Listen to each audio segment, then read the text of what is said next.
Kami dari kelompok 8 akan membahas materi mengenai laporan keuangan konsolidasi masalah khusus. Untuk materi ini ada 4 pokok bahasan. Yang pertama adalah laba antar perusahaan, yang kedua ada obligasi antar perusahaan, yang ketiga ada saham preferen dan saham biasa anak, dan yang keempat ada dividen saham anak. Untuk mempersingkat waktu, mari kita langsung masuk ke materi yang pertama. Materi pertama mengenai laba antar perusahaan. Tujuan dan konsep dalam laporan keuangan yang dikonsolidasi, laba rugi yang timbul sebagai akibat adanya transaksi antar perusahaan dalam hal perpindahan pengelolaan seperti menjual atau membeli dan atau barang atau jasa tidak boleh diakui. Selanjutnya, di dalam laporan keuangan yang dikonsolidasi, laba rugi serta kenaikan atau penurunan nilai barang, jasa, maupun harta tak bergerak yang telah diakui oleh masing-masing pihak harus dihapuskan atau dieliminasi. Di dalam laba antar perusahaan itu dibagi menjadi 2 kelompok, yaitu yang pertama adalah laba atas sediaan dan yang kedua laba atas aktiva yang disusutkan. Untuk laba atas sediaan itu dikelompokkan lagi menjadi 2. Pertama ada penjualan oleh induk dan yang kedua ada penjualan oleh anak. Nah, untuk penjualan oleh induk ini ada 2 kelompok lagi di dalamnya. Ada kelompok penguasaan 100% dan ada kelompok untuk pengawasan kurang dari 100%. Nah, dalam penjualan oleh induk dan di penguasaan 100% adalah penjualan barang dagang oleh perusahaan induk dan yang memiliki penguasaan sebesar 100% atau sepenuhnya. Sebaliknya, untuk perusahaan induk yang penguasaan yang kurang dari 100% adalah penjualan barang dagang oleh perusahaan induk yang mana penguasaannya tidak sepenuhnya atau tidak 100%, akan tetapi tidak berpengaruh pada metode equity dan metode cost. Semua penguasaan menggunakan metode equity maupun metode cost, sistem pencatatannya adalah sama. Maka, sistem pencatatannya adalah sebagai berikut.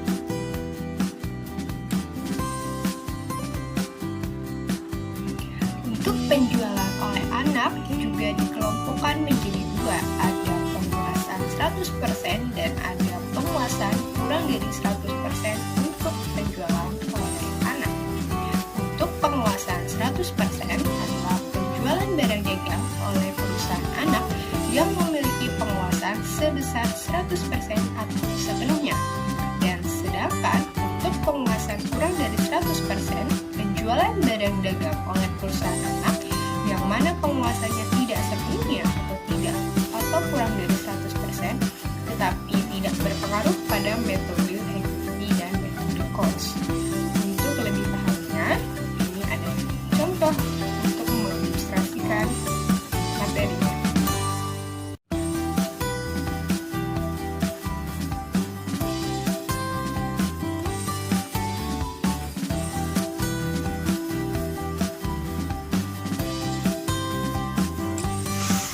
Lalu selanjutnya ada laba atas aktiva yang disusutkan. Nah, di sini laba atas aktiva yang disusutkan juga dikelompokkan menjadi 2. Ada kelompok untuk perusahaan induk dan ada kelompok untuk perusahaan anak.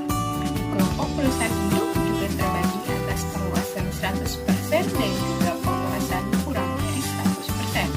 Untuk penguasaan 100% adalah penjualan barang dagang oleh perusahaan induk yang memiliki penguasaan sebesar 100% atau sepenuhnya. Begitu juga dengan penguasaan kurang dari 100%, di mana penjualan barang atau untuk perusahaan induk ini yang penguasaannya tidak sepenuhnya atau kurang dari 100%, akan tetapi tidak berpengaruh pada metode equity dan metode cost. Maka ilustrasinya adalah sebagai berikut.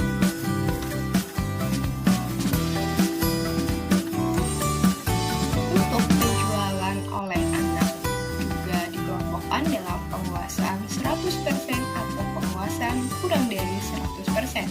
Untuk penguasaan 100%, penjualan barang dagang oleh perusahaan induk yang memiliki penguasaan 100% atau sepenuhnya, sama seperti penguasaan 100% oleh perusahaan anak, di mana perusahaan anak menjual barang dagangannya dan memiliki penguasaan sebesar 100%.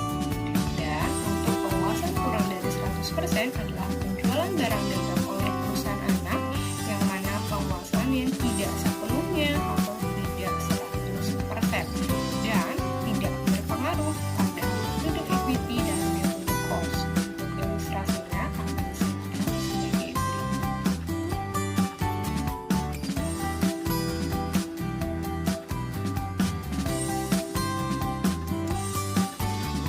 Itu adalah materi mengenai laba antar perusahaan dalam laporan keuangan konsolidasi masalah khusus.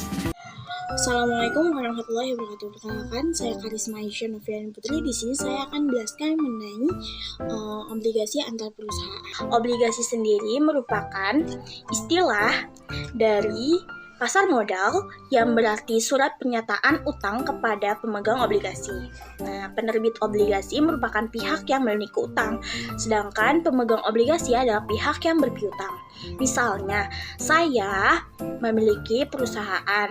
Nah, saya memerlukan dana untuk mengembangkan usaha saya. Nah, dengan itu saya menerbitkan surat obligasi atau surat utang. Nah, dari perusahaan lain membeli surat hutang milik saya, nah, dengan memberikan sejumlah uang. Nah, jadi saya memiliki hutang kepada si pembeli surat obligasi, dan si pembeli surat obligasi milik perusahaan saya memiliki piutang. Neraca yang dikonsolidasikan hutang piutang antar perusahaan yang berafiliasi akibat terjadinya pemilikan surat hutang atau obligasi atas transaksi jual beli baik berupa barang dagangan, jasa maupun fasilitas produksi lainnya harus dieliminasikan, sehingga hanya obligasi-obligasi yang dimiliki oleh pihak-pihak luar perusahaan yang berafiliasi dilaporkan sebagai hutang obligasi. Masalah obligasi antar perusahaan, metode pencatatannya hanya dibedakan berdasarkan pada penjualan oleh induk perusahaan dan penjualan oleh anak perusahaan. Dan di sini dapat dilihat ada contoh soal oleh penjualan oleh induk perusahaan. Nah, induk perusahaan mengeluarkan obligasi 1000 lembar dengan harga Rp100 per lembar sahamnya dengan jangka waktu 10 tahun, dan perusahaan anak membeli 100 lembar dengan harga 9.400. Di sini udah ada keterangan debit dan kreditnya. Ada investasi obligasi. Investasi obligasinya dicatat oleh perusahaan anak sebesar 9.400, dieliminasi juga 9.400. Sesuai dengan soal, yaitu anak perusahaan membeli 100 lembar dengan harga 9.400. Nah, terus di sini juga ada kredit, di mana kredit ini ada utang obligasi sebesar 100.000. Utang obligasi ini didapat dari 1.000 lembar surat obligasi yang dikeluarkan oleh induk perusahaan dengan harga per lembarnya adalah Rp100. Di eliminasi utang obligasi di sini ada ditulis 10.000, itu didapat dari 1.000 lembar saham dikali Rp100 dibagi dengan jangka waktunya yaitu 10 tahun dan menghasilkan 10.000. Kedua, ada diskon, di bawahnya ada diskonto obligasi ya, sebesar 8.000, di mana ini didapat dari 80% dikali dengan eliminasi utang obligasi ya sebesar 10.000. Nah, di eliminasi diskonto obligasi juga ditulis 800, ini didapat dari 8.000 itu diskonto obligasi induk dibagi dengan jangka waktunya yaitu 10 tahun. LYD induk juga di sini ditulis dieliminasi sebesar 200, didapat dari didapat dari 10.000 dari eliminasi utang obligasi dikurang dengan eliminasi investasi obligasi yang ada di debit sebesar 9.400, lalu dikurangi juga dengan eliminasi diskonto obligasi. Contoh kedua adalah penjualan oleh anak perusahaan. Anak perusahaan mengeluarkan surat obligasi sebanyak 1.000 lembar dengan harga per lembarnya adalah Rp100 dengan jangka waktu 10 tahun. Nah, perusahaan induk membeli 100 lembar dengan harga 11.000. Nah, di sini juga sama ya, ada keterangan debit dan kredit. Di debit, investasi obligasi ditulisnya di perusahaan induk karena perusahaan induk yang membeli surat obligasi perusahaan anak. Di perusahaan induk ini ditulis sebesar Rp11.000 karena sesuai dengan soal induk membeli 100 lembar dengan harga Rp11.000. Nah, di kredit ada utang obligasi. Utang obligasinya ditulis di perusahaan anak sebesar Rp100.000 didapat dari 1.000 lembar obligasi dikali dengan Rp100. Nah, di eliminasi utang obligasi ditulis 10.000 sama seperti sebelumnya. 10.000 ini didapat dari 1.000 lembar surat obligasi dikali dengan Rp100 dibagi dengan jangka waktunya 10 tahun. Nah, lalu ada premi obligasi. Premi obligasinya di perusahaan anak ditulis 8.000 didapat dari 80% dikali dengan 10.000 dari eliminasi utang obligasi. Nah, di eliminasi premi obligasi ditulis 800. 800 ini didapat dari premi obligasi perusahaan anak sebesar 8.000 dibagi dengan jangka waktunya yaitu 10 tahun. Dihasilkan eliminasi premi obligasi sebesar 800. Nah, di terakhir ada LYD anak. LYD perusahaan anak sebesar 200 ini didapat dari 10.000 eliminasi utang obligasi dikurangi dengan 11.000 dari eliminasi investasi obligasi lalu dikurangi dengan eliminasi premi obligasi sebesar 800 jadi hasilkan 200. Assalamualaikum warahmatullahi wabarakatuh. Perkenalkan, nama saya Ananda Ilvan Sugiarto.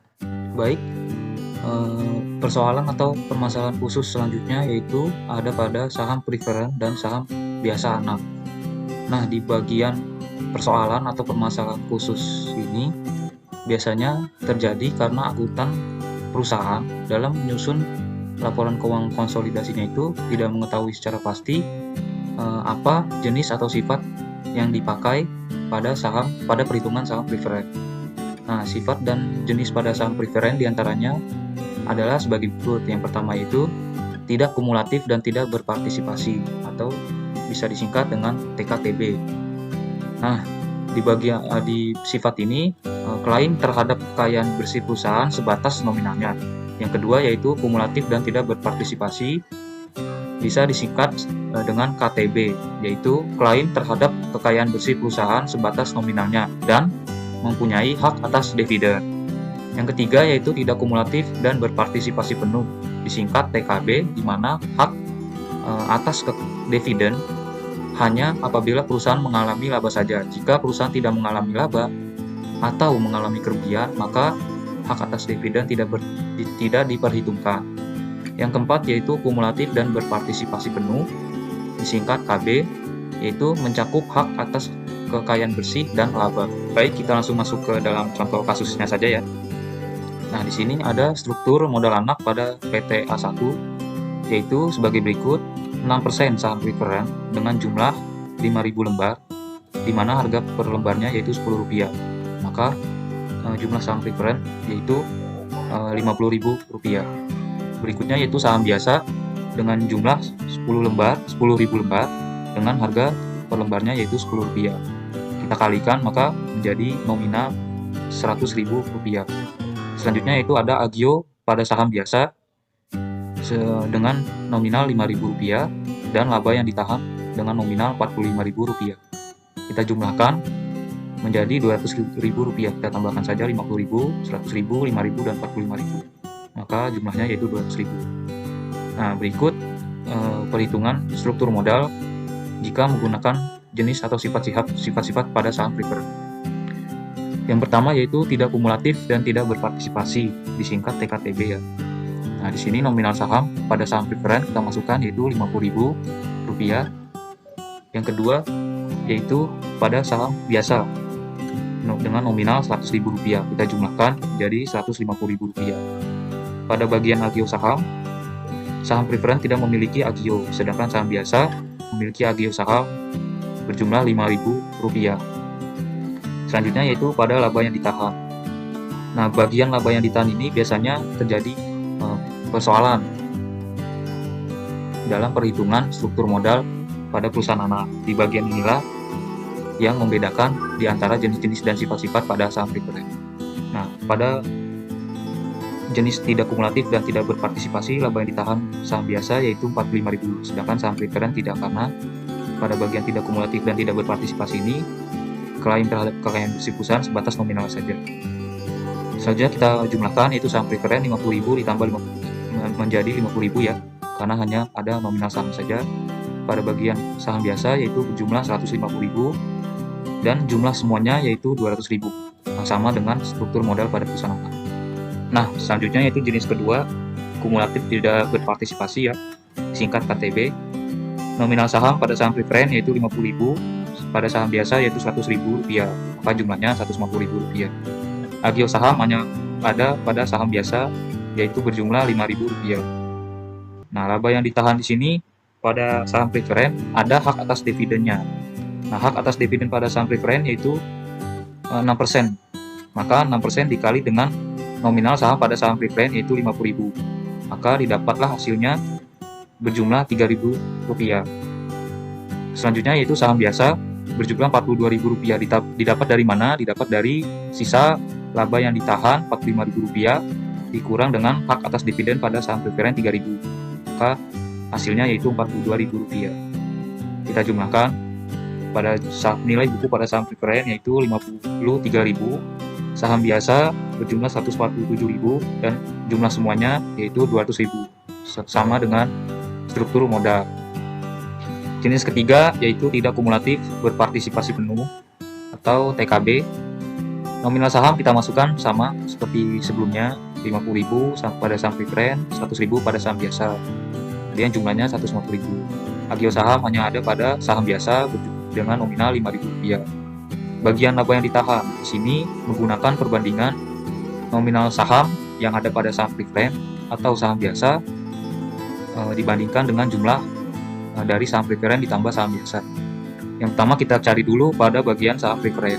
Rp15.000 ini dapat dari mana? Didapat dari nominal saham pada saham preferred yaitu Rp50.000 dibagi dengan jumlah saham pada saham preferred dan saham biasa yaitu Rp150.000 ya. Rp50.000 ditambah Rp100.000. Kemudian dikali dengan laba yang ditahan pada struktur modal yaitu Rp45.000. Didapatlah hasil Rp15.000. Nah, pada saham biasa 10.000 berarti 10.000 dibagi 100.000 dibagi 150.000 dikali dengan nominal laba yang ditahan yaitu Rp45.000, didapatlah Rp30.000. Lalu kita jumlahkan bahwa saham preferred jumlah nilai bukunya yaitu Rp65.000, saham biasa Rp135.000. Totalnya yaitu Rp200.000, sama dengan struktur modal. Dan yang terakhir yaitu jenis kumulatif berpartisipasi penuh atau KB. Di sini nominal sahamnya kita masukkan Rp50.000 pada saham preferred, Rp100.000 pada saham biasa, jumlahnya Rp150.000. Agio saham ada saham biasa yaitu Rp5.000. Nah, di sini laba yang ditahan diakui hak atas dividen dan juga hak atas kekayaan bersih perusahaan dan laba ya. Nah, di sini kita cari dulu dividen dari saham preferred. Bisa kita lihat tadi pada jenis kedua yaitu 6% dikali dengan nominal saham pada saham preferred yaitu Rp50.000. 6% dikali Rp50.000 yaitu Rp3.000. Kemudian kita hitung sisa laba yang ditahannya. Pada saham preferred kita menggunakan tadi pada jenis ketiga ya, Rp50.000 dibagi Rp150.000 kemudian dikali Rp42.000, maka hasilnya Rp14.000. Selanjutnya itu pada saham biasa Rp100.000 dibagi Rp150.000 dikali Rp42.000. Nah, Rp42.000 ini dapat dari mana? Dapat dari sesudah pengurangan laba yang ditahan dikurang dengan hak dividen pada saham preferred, maka didapat 42.000 ya.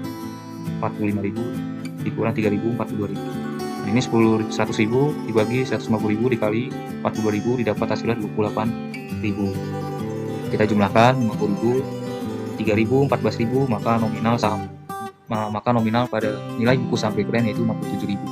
Selanjutnya pada saham biasa berjumlah 133.000, maka kita totalkan menjadi 200.000 sesuai dengan struktur modal perusahaan anak. Jadi itu saja yang bisa saya sampaikan. Terima kasih. Assalamualaikum warahmatullahi wabarakatuh. Halo semuanya, perkenalkan nama saya Miftah Fitria. Sebelumnya di dalam laporan keuangan konsolidasi masalah khusus terdapat 4 poin, yaitu yang pertama laba antar perusahaan, yang kedua obligasi antar perusahaan, ketiga saham preferen dan saham biasa anak, keempat dividen saham anak. Dan untuk kali ini saya akan menjelaskan materi tentang dividen saham anak. Perusahaan dalam mendistribusikan keuntungan kepada pemegang saham memiliki beberapa metode. Salah satu metode pendistribusian adalah dividen saham. Sebelum itu, apa sih dividen saham? Jadi, dividen saham itu adalah pembayaran dari hasil investasi yang diberikan kepada pemegang saham, yang diberikan dalam bentuk saham bukan uang tunai ataupun properti. Dividen saham dikeluarkan sebagai pengganti dari dividen tunai ketika perusahaan mengalami kekurangan kas tunai. Dividen saham dapat memberikan pendapatan jangka panjang untuk para pemegang saham yang dapat diprediksi dari potensi pertumbuhan saham perusahaan tersebut. Perusahaan memberikan dividen saham dalam bentuk lembar saham, sehingga saham yang beredar memiliki peningkatan jumlah lembar saham. Apabila saham bonus dibagikan oleh perusahaan anak, maka pada perusahaan anak terjadi perubahan posisi modalnya. Namun dilihat dari perusahaan induk dan para pemegang saham lainnya, pembagian bonus saham ini tidak dipengaruhi proporsi kepemilikannya, kecuali terhadap adanya tambahan jumlah lembar saham yang dimilikinya. Di sini saya akan memberikan contoh soal dari dividen saham anak. Soalnya itu, induk membeli 400 lembar saham anak dengan kurs 175%. Posisi modal anak adalah sebagai berikut. Modal saham 500 lembar dengan harga Rp100 menjadi Rp50.000. Laba yang ditahan adalah Rp27.500. Pada tahun tersebut, anak memperoleh laba Rp12.500 dan membagikan bonus 50% dari modal yang telah beredar. Di sini terdapat daftar lajur sesaat setelah pembelian saham seperti pada gambar. Ada debit dan juga kredit. Untuk induk dan anak perusahaan, di debit kita tulis di investasi saham-saham anak ditaruh di induk sebesar Rp70.000 didapat dari 400 lembar saham anak dikalikan dengan kurs 175%. Di kredit ada modal saham anak eliminasi 80% sebesar Rp50.000 ditaruh di anak didapat dari modal saham 500 lembar dikalikan 100. Lalu berikutnya ada LYD atau laba yang ditahan anak eliminasi 80% sebesar Rp27.500 di bagian eliminasi 80% modal saham sebesar Rp40.000 didapat dari Rp50.000 tadi dikalikan 80%. Dan eliminasi 80% LYD sebesar Rp22.000 didapat dari Rp27.500 dikalikan 80%, maka didapat hasil seperti yang digambar. Kita memakai dua metode, yaitu yang pertama ada metode harga perolehan atau cost method. Atas dasar ketentuan tersebut, maka bentuk daftar lajur penyusunan neraca konsolidasi menurut harga perolehan akan nampak seperti yang ada di gambar. Di debit investasi saham anak ditaruh di induk sebesar Rp70.000. Di kredit modal saham anak eliminasi 80% sebesar Rp75.000 dan laba yang ditahan sebesar Rp15.000 untuk neraca konsolidasi selisih lebih harga perolehan di atas nilai buku saham sebesar Rp8.000 ditaruh di debit. Dan hak pemegang saham minoritas Rp20.000 sebesar Rp15.000 di kredit, hak minoritas 20% sebesar Rp3.000 di kredit. Lalu ada kenaikan saldo LYD induk sebesar Rp10.000 di kredit. Yang berikutnya, kedua, ada metode equity. Adapun bentuk daftar lajur penyusunan neraca konsolidasi yang disusun dengan berdasarkan pada contoh seperti di gambar. Investasi saham anak ditaruh di induk sebesar Rp80.000. Lalu ada modal saham anak, eliminasi 80% ditaruh di anak sebesar 75.000 dan LYD anak ditaruh di anak sebesar 15.000. Untuk neraca konsolidasi selisih HP atau harga perolehan di atas nilai NB atau nilai buku sebesar 8.000. LYD induk sebesar 10.000, hak minoritas 20% untuk induk sebesar 15.000 dan terakhir ada hak minoritas 20% untuk anak sebesar Rp3.000. Di sini terdapat bagan yang menunjukkan antara metode ekuitas dengan metode cost atau harga perolehan. Untuk metode ekuitas, jurnalnya adalah investasi pada anak di debit sebesar 10.000 dan laba atau rugi di kredit sebesar 10.000 dan 10.000-nya ini didapat dari bagian induk 12.500 dikalikan 80%. Sedangkan dividen saham dari 400 menjadi 600 lembar hanya dicatat di dalam suatu memo. Untuk metode cost, tidak ada penjurnalan. Dan untuk dividen saham dari 400 menjadi 600 lembar sama seperti metode ekuitas, hanya dicatat di dalam suatu memo saja. Sampai di sini saja video kita kali ini. Semoga video ini bermanfaat dan menambah wawasan untuk orang banyak. Dan jika terdapat kesalahan dalam tutur kata, mohon untuk dimaafkan. Wassalamualaikum warahmatullahi wabarakatuh.